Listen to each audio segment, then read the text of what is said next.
menen ko fe abe sora munun fara fatiha ka ubi abe qur'ana yoro munun kala ka fara fatiha ka harafu do be tiga bolo te dafa bolo ka sallo ko to be chogodi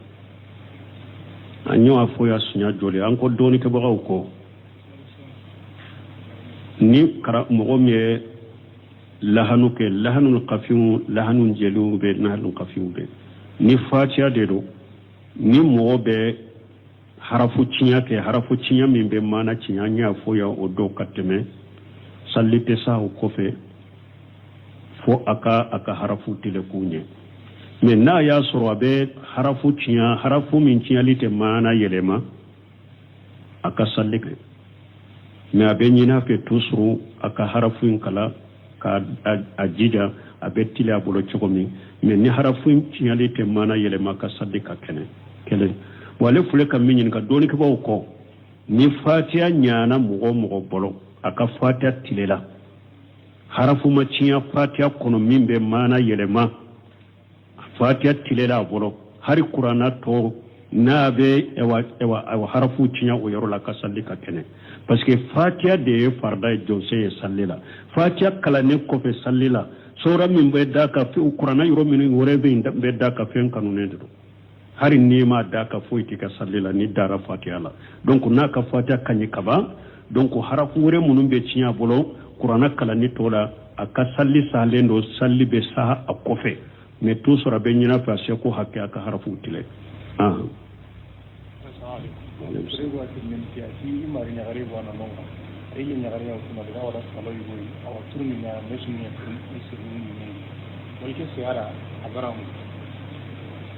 ko do ko ale ka demuso ko aye salon de tayele na be mo kundigi ke wote bo ko ale koromuso ko ya demuso taka bila salona ko abe mo kundigi me abe mesi digi mo kunna ka mesi sori mo kunna ko ale ya foye amame ni ya foya ma me ci de nyode fo man ara minkum munkar fal yughayyiru bi yadihi akoni ko de nya yele mani boloy ni ete fama e marate e bolo ite ga yele mani kani boloy fa bil lisanihi afoni neye karasa nin ko masina mani ni ya foni neye e se ko ye nende e ya foye amame alay min bila e kayake ciren ko ni ne mase kam min fo yere fa bi qalbihi ako idusukun kono e kana faraka ala soso ina ka ko idusukun kono ala soso kana ke nyana o de ka se ko ni e ya fo na ma me e ka se ko ni se ko e ka se ko ke wala ale min be min na ko ne o de haramu la na lahu liwasilatu wal mutawassila ciren ko ala ye muso danga min be mesi sori kunna i dangalendo iba nyini min fe ko kana mesi sori kunna a dangalendo alaikum salam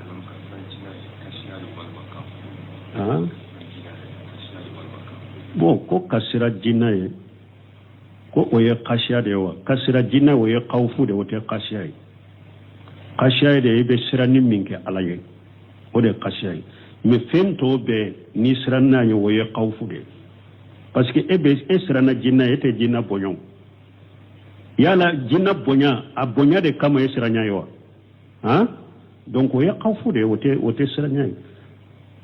woye khawfu tabari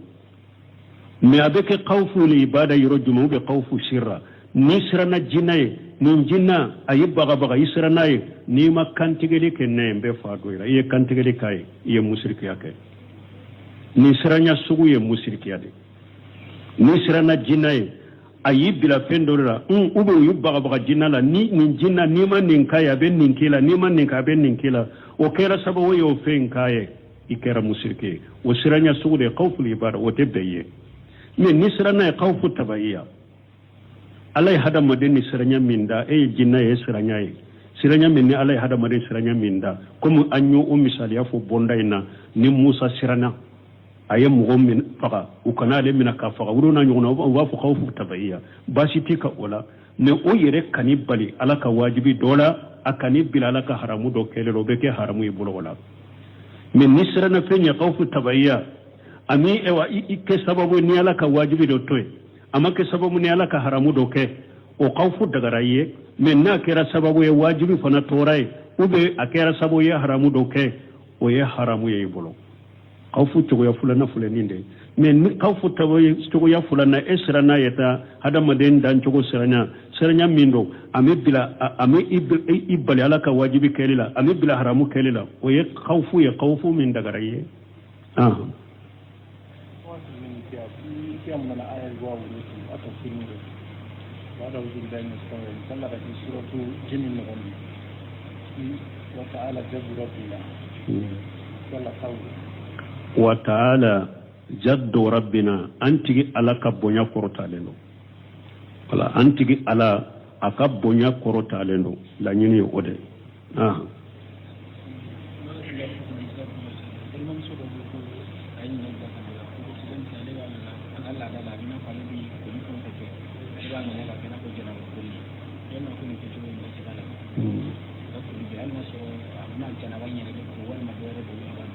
bon o doko aleka ambalma muso doko ni aleka lada tira ka koli aba be nganyani ka koni komi janaba koli de ko be chogodi ibe se ka ko komi janaba ko chogo mene kana nganyani janaba koli ka soro janaba tila angania de yiddu sukun kono kalo bomi ni donnala o koli de ngania janaba koli be ngania ni janaba bilade bon min fana te janaba ye ni bange jeli koli de do ube kalo bo koli de do ibo de ngani duskun kono o yere te kuma na yede abe ngani abe duskun kono doro nkalo bo de jorambe na ode ko abe ngani duskun kono doro nka bange jeli de jonambe ko me kana ngani janaba ni janaba te me ibe se ka ko komi janaba ko chogo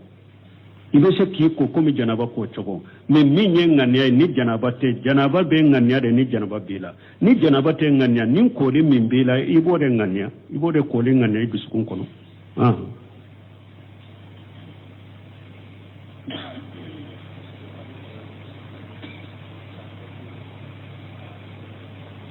kamu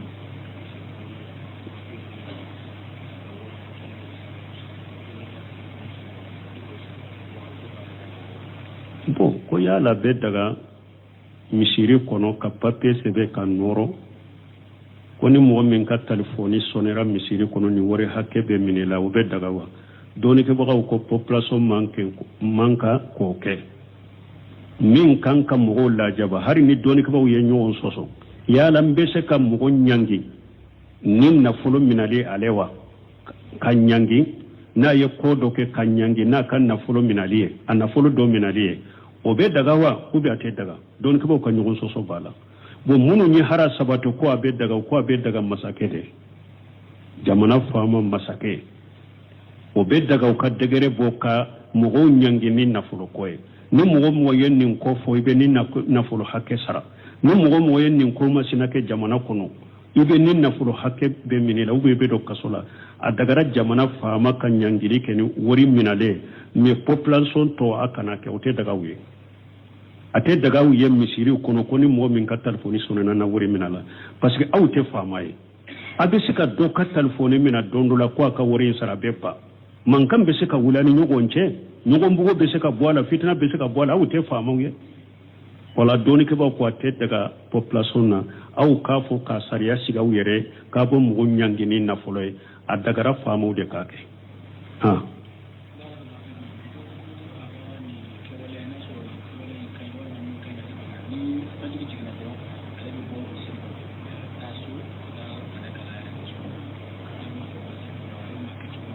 bon ko yawa doko ko ni fajiri selera dorale be bokata ka korna kalanke misiri kono ni fajiri ko ni farda banna aka so kono kata farda banna doro ibi ka sagola na kadiye ni ba to misiri kono ne yere yado nin taran ka so kono be sugula be to misiri kono kan ka korna kalanke ube be to misiri kono cire min fo ka jikiru fo ni tile bora ni 15 minutes nyona na arakan fula salli ni yo opasa manta kanu yere ko ke akani ni kombetin ka sokono fana katin ka qur'ana kalankin ka sokono fo ite kanina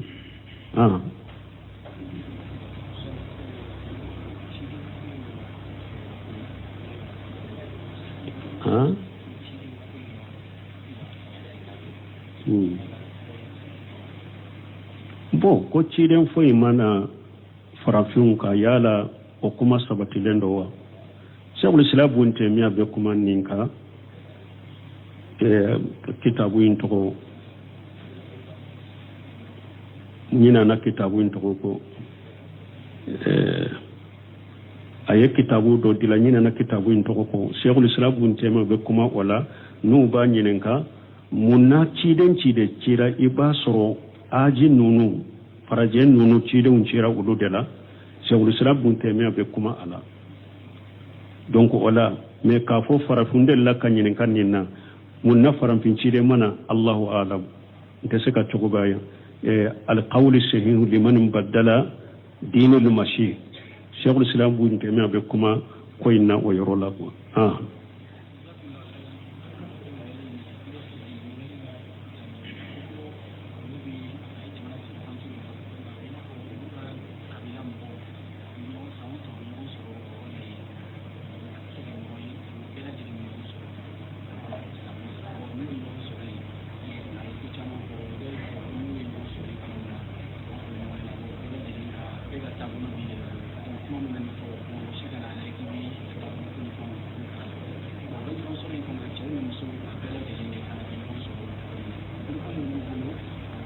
mo kana nyinin kali nunu janya koju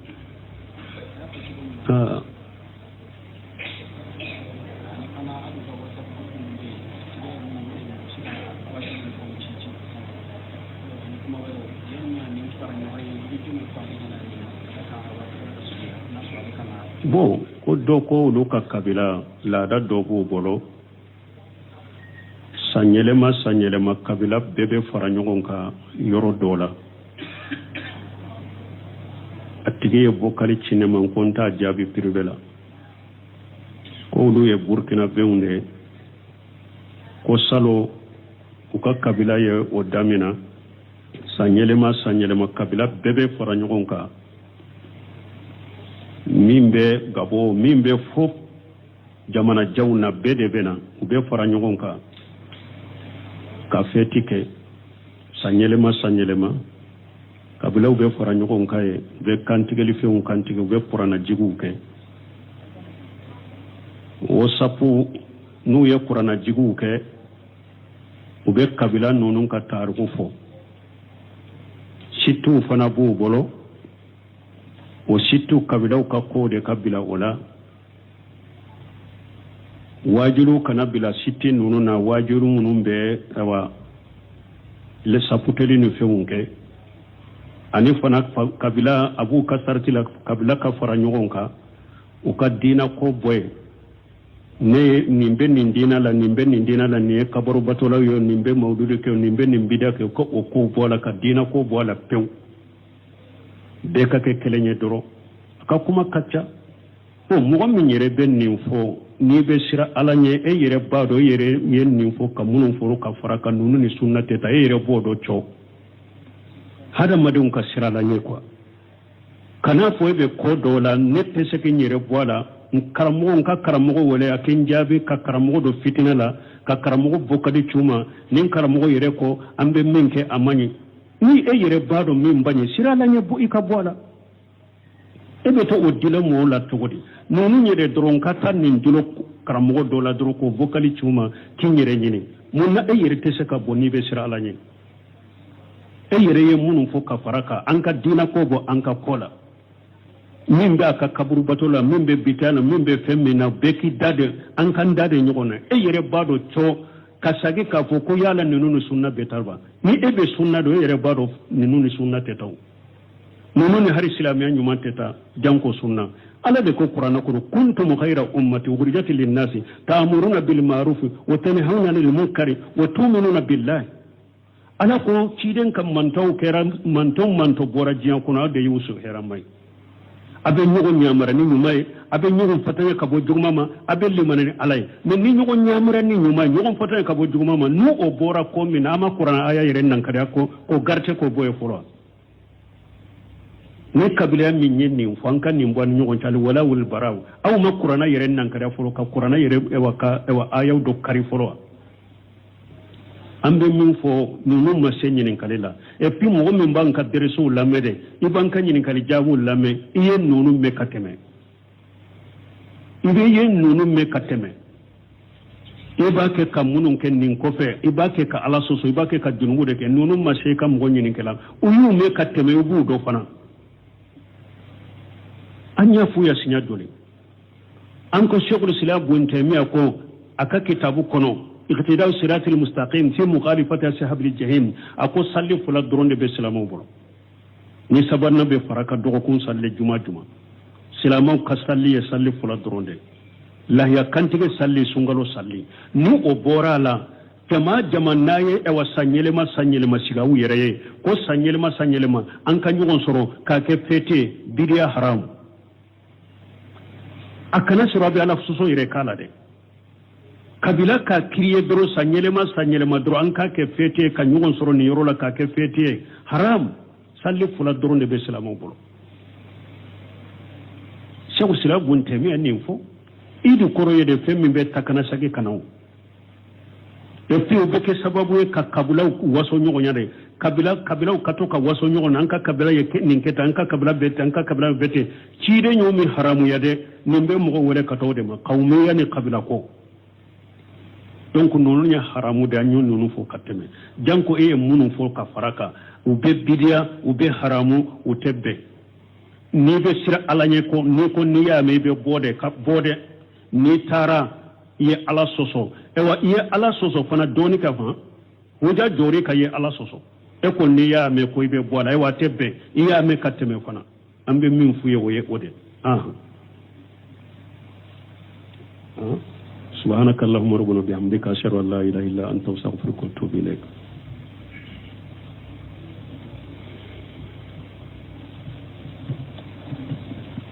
in kali min kɛ ko karamɔgɔ min alimami min fatiha tɛmɛnen kɔfɛ a bɛ sura minnu fara fatiha kan a bɛ kuranna yɔrɔ minnu kalan ka fara fatiha kan harafu dɔw bɛ tigɛ a bolo u tɛ dafa a bolo ka salli o kɔfɛ o bɛ cogo di an y'o fɔ ya sunya joli an ko dɔɔni kɛbagaw kɔ ni mɔgɔ min ye lahanu kɛ lahanul qafiyu lahanun jeliw bɛ lahanul qafiyu bɛ ni fatiha de don ni mɔgɔ bɛ harafu cinya kɛ harafu cinya min bɛ maana cinya an y'a fɔ ya o dɔw ka tɛmɛ salli tɛ sa o kɔfɛ fo a ka harafu tɛlɛ k'u ɲɛ mais n'a y'a sɔrɔ a bɛ harafu cinya harafu min cinyali tɛ maana yɛlɛma a ka salli kɛ mais a bɛ ɲin'a fɛ toujours a ka harafu in kala ka a jija a bɛ tili a bolo cogo min mais ni harafu in cinyali tɛ maana yɛlɛma ka salli ka kɛlɛ wa ale filɛ ka min ɲininka dɔɔnikɛbaw kɔ ni fatiha ɲaana mɔgɔ bolo a ka fatiha tilela harafu ma cinya fatiha kɔnɔ min bɛ maana yɛlɛma fatiha tilela a bolo hari kuranna tɔ n'a bɛ harafu cinya o yɔrɔ la ka salli ka kɛnɛ parce que fatiha de ye farida ye jɔnse ye salli la fatiha kalannen kɔfɛ salli la sura min bɛ da ka kuranna yɔrɔ min wɛrɛ bɛ da ka fɛn kanunen de don hari n'i ma da ka foyi tɛ ka salli la ni dara fatiha la donc n'a ka fatiha ka ɲi kaban donc harafu wɛrɛ minnu bɛ cinya a bolo kuranna kalanni tɔ la a ka salli salen don salli bɛ sa a kɔfɛ mais toujours a bɛ ɲin'a fɛ a se ko hakɛ a ka harafu tigɛ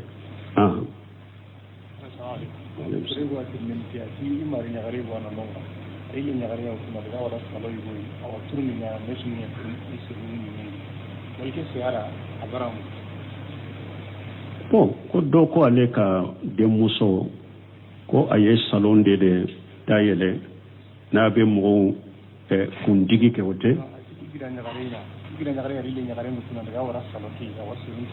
bon ko ale kɔrɔmuso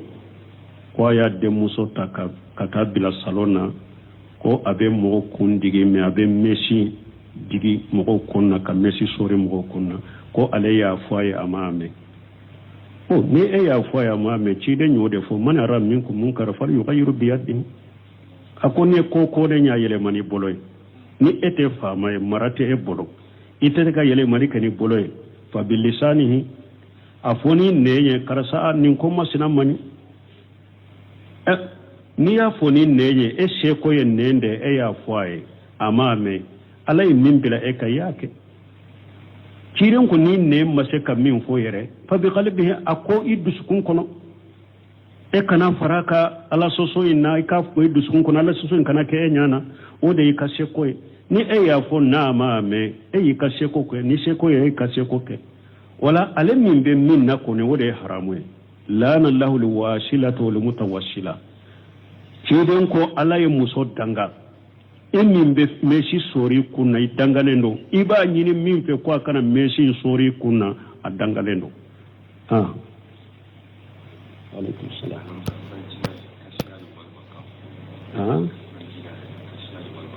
bon ko kasira jinɛ ye